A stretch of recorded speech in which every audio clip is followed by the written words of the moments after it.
যখনই ক্ষমতার পরোয়া করতে যাবে তখনই ইসলাম 100তে 100 টিকানো যাবে না, বিকৃতি আনতেই হবে।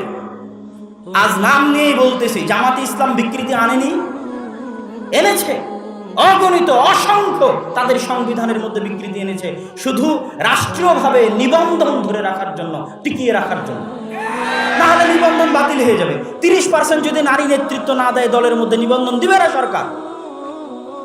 যদি নাম জামাতে ইসলাম বাংলাদেশ না করে, বাংলাদেশ জামাতে ইসলাম যদি না করে, তাহলে দিবে না নিবন্ধন। তখন নাম চেঞ্জ করে জামাতে ইসলাম বাংলাদেশ করা হয়েছে। 30% নারী নেতৃত্ব নিয়ে আসা হয়েছে, অগণিত পরিবর্তন করা হয়েছে। আমার চ্যালেঞ্জ থাকলো, আবুল আলা মওদুদী যেদিন জামাত ইসলাম প্রতিষ্ঠা করেছিলেন তখনকার জামাত ইসলামের সংবিধান আর আজকের জামাত ইসলামের সংবিধানের মধ্যে যদি বিকৃতি না থাকে, আমি আব্দুল্লাহ বক্তব্য দিব না।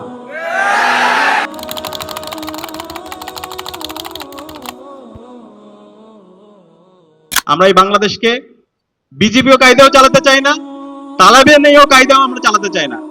বাংলাদেশটা হবে সবার, এখানে আমরা ন্যায্যতা ইনশিওর করব। ভয় দেখানো হয়, এরা রাজ্য কায়েম করলে সবাইকে জোর করে কালো বোরকা পরাবে না, জোর করে কাউকে কালো বোরকা পরানো হবে না, বরঞ্চ মনের খুশিতে মর্যাদার প্রতীক হিসাবে যারা করতে চায় করবে। একজন সাংবাদিক মহিলা আমাকে প্রশ্ন করেছেন, আপনারা ক্ষমতায় গেলে দেশটা কি আফগানিস্তান হবে না পাকিস্তান হবে? আমি বললাম ইনশাআল্লাহ বাংলাদেশ হবে, ভালো বাংলাদেশ হবে। এটা আফগানিস্তানে হবে না, পাকিস্তানে হবে না।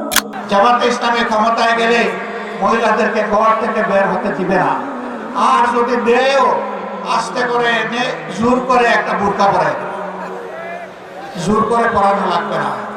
যে দেশে ইসলাম কায়েম হবে, এদেশের মানুষেরা, মায়েরা আনন্দের সাথে সেদিন তারা ইজ্জতের জন্য তাদের সম্মানের মর্যাদার পোশাক পরিধান করবে। তারপরেও কোনো মা, কোনো বোন যদি এই পোশাকের বাইরে থাকেন, আমরা তাদেরকে কথা দিচ্ছি, নিশ্চয়তা দিচ্ছি, তার উপর জোর কাটানো হবে না।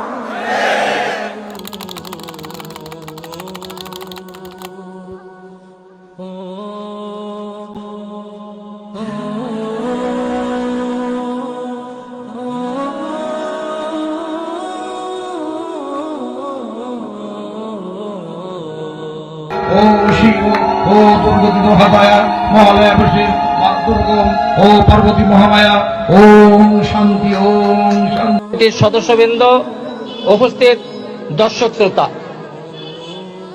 আমি আল্লাহ তাআলার শুকরিয়া এই জন্য আদায় করছি যে দীর্ঘদিন পরে আপনাদের মাঝে এসে এই পূজা উদযাপন উপলক্ষে এখানে যে সমবেত হতে পেরেছি, এই জন্য আল্লাহ তাআলার শুকরিয়া আদায় করছি।